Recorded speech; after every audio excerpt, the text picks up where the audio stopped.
Welcome back. Sensex 84 పాయింట్ల నష్టంతో, Nifty 23 పాయింట్ల నష్టంతో ట్రేడ్ అవుతున్న టైం ఇది. 5885 ఇది ప్రస్తుతం నిఫ్టీ ట్రేడ్ అవుతున్న వాల్యూ. వినోద్ కుమార్ వరంగల్ నుంచి నెక్స్ట్ కాలర్. వినోద్ గారు, good afternoon sir. Good afternoon sir, మేము కొటాక్ మహీంద్రాలో 20,000 ఇన్వెస్ట్ చేస్తున్నాం సార్. ఇయర్లీ 20,000 3 years నుంచి కడుతున్నాము. ఓకే అండి. కంటిన్యూ మా పాప షార్ట్ వీడియో ప్రొడక్ట్ అని అది మరి కంటిన్యూ ఏమంటారా లేకపోతే ఎలా ఉంది సార్ చెప్తారా? సో పాప పేరు మీద కడుతున్నారు. పాప ఏజ్ ఎంత అండి? పాపది 2 years పాస్ అయినాయి సార్. 2 years. ఓకే అండి. సో 3 years నుంచి ఆల్రెడీ కడుతున్నా అని చెప్తున్నారు కాబట్టి పాప పెద్ద అయ్యే వరకు చేయండి. నార్మల్గా 7 to 10 years ఇన్వెస్ట్ చేస్తే యూలిప్ స్కీమ్స్ లో కొంచెం బెటర్ రిటర్న్స్ వస్తాయండి. Maybe 15 to 16% average annualised return మనం ఎక్స్పెక్ట్ చేయొచ్చు. సో కంటిన్యూ చేయండి మీ ఇన్వెస్ట్మెంట్ ని. ఒకసారి ఎన్యూఐ కూడా ఎలా ఉందో చెక్ చేసుకోండి. కోటక్ మహీంద్రా స్కీమ్ అంటున్నారు, ఏ స్కీమో మీరు కరెక్ట్ గా చెప్పలేదు.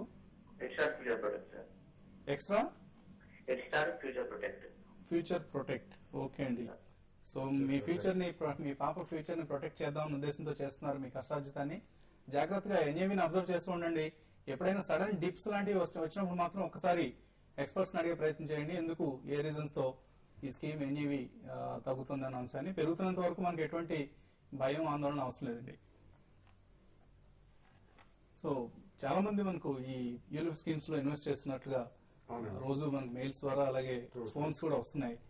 యూలిప్ స్కీమ్స్ ని కొంత గైడ్లైన్స్ మార్చిన తర్వాత, వాటి స్వరూపం మార్చిన తర్వాత ఇప్పుడు కొంత సేఫ్ జోన్ అనేది ఏర్పడింది. అంటే there is a good and bad to it. అంటే గతంతో పోల్చుకుంటే ఇట్స్ రిలేటివ్లీ స్లైట్లీ బెటర్ అండి. ఎందుకంటే గతంలో వాళ్ళకి ఫస్ట్ కమిషన్స్ అనేవి చాలా హెవీగా వెళ్ళిపోయేవి. ప్రస్తుతం మాత్రం అంత హెవీ కమిషన్స్ లేవు. బట్ మీరన్నట్టు 7 to 10 years పర్స్పెక్టివ్ ఉన్న వాళ్ళు యూలిప్స్ కాకుండా టర్మ్ పాలసీ తీసుకుని they can go for pure equity mutual funds అండి. అండ్ 7 to 10 years పర్స్పెక్టివ్ ఉన్న వాళ్ళు definitely mid and small cap funds లో కూడా ఇన్వెస్ట్ చేయొచ్చు. 3 to 5 years అయితే definitely front line equity stocks చేసుకుంటే ఎప్పుడైనా బెటర్ అండి. 7-10 years బియాండ్ 5 years చేసేవాళ్ళు తప్పకుండా mid and small cap funds లో, pure equity based mutual funds లో చేస్తే the chances of them getting better returns are far higher than ULIPs or even frontline stocks. So time horizon మీరు నిర్ణయించుకుంటే మాత్రం definitely మీరు ఒకవేళ ఇందులో కంటిన్యూ చేసినా కానీ అనదర్ స్మాల్ సమ్స్ మీరు 5-10 years కి mid and small cap funds, Sundaram select mid cap fund, ఇటువంటి ఎక్సలెంట్ ఫండ్స్ ఉన్నాయండి.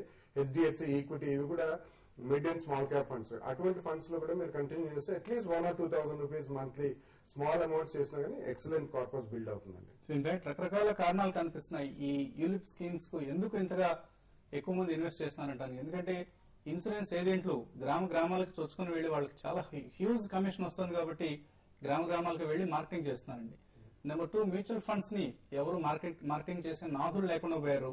మ్యూచువల్ ఫండ్స్ ని ఎప్పుడైతే ఎంట్రీలో తీసేసి కమిషన్స్ లేకుండా చేశారో స్కీమ్స్ ని మార్కెట్ చేయటమే మానేశారు ఇంటర్మీడియరీస్. సో ఇవన్నీ రెగ్యులేటర్స్ ఎప్పటికీ మేల్కొని ఈ పరిస్థితిని గుర్తిస్తారనేది మనకి అర్థం కాని విషయం. నెక్స్ట్ కాలర్ మహేష్ నిజామాబాద్ నుంచి లైన్ లో ఉన్నారు. మహేష్ గారు, హలో సార్. చెప్పండి మహేష్. హలో, ఏదే సార్, నేను మహీంద్రా నార్మల్ తీసుకున్నాను 790 కూడా. ఓకే అండి.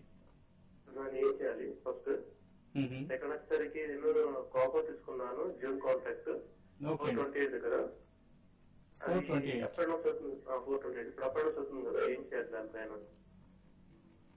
ఓకే అండి. సో రమేష్ గారు, మీకు గిరాకీ వచ్చింది. కాపర్ 428 లో అనుకున్నట్టు.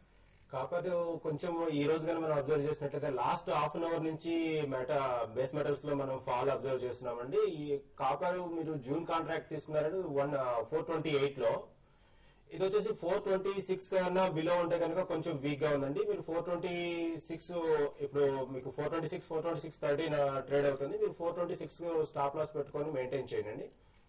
ఫర్ లాంగ్ టర్మ్ అయితే కనుక మీరు వెయిట్ చేయొచ్చండి. In the short term period 1 week లో అయితే కనుక 426 బిలో మీరు ఒకసారి ఎగ్జిట్ అవటం బెటర్ అండి. అలాగే మహీంద్రా అండ్ మహీంద్రా 790 లో కొన్నారు.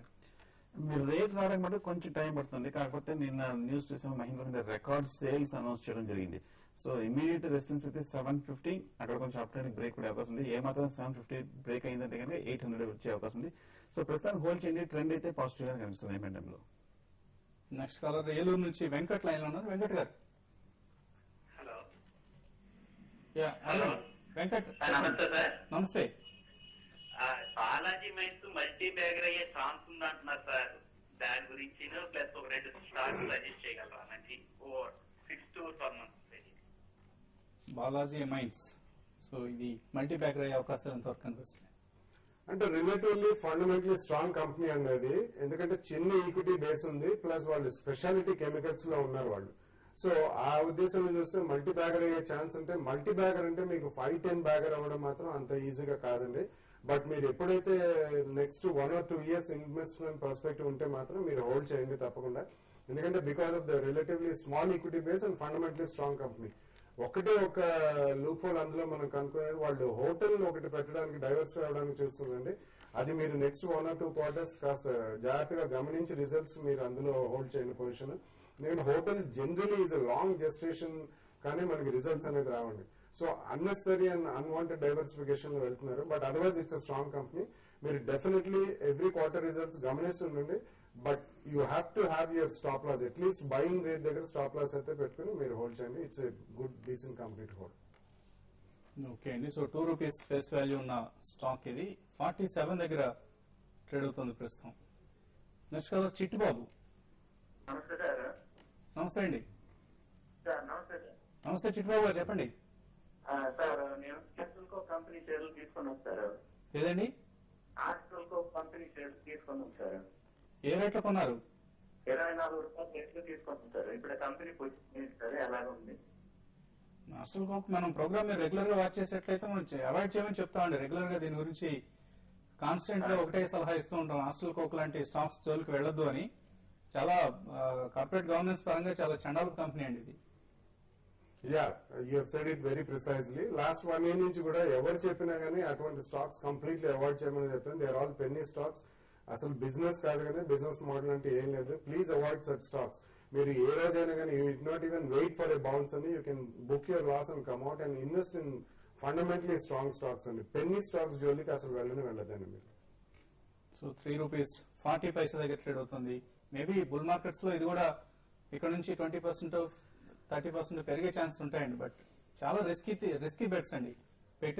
మనం పెట్టిన పెట్టుబడి మునిగిపోయే అవకాశాలు ఎక్కువగా ఉంటాయి. So don't go for hostel coke లాంటి స్టాక్స్. ఫైనల్ గా కమోడిటీ ట్రేడర్స్ కి ఎటువంటి సలహా ఇస్తున్నారు?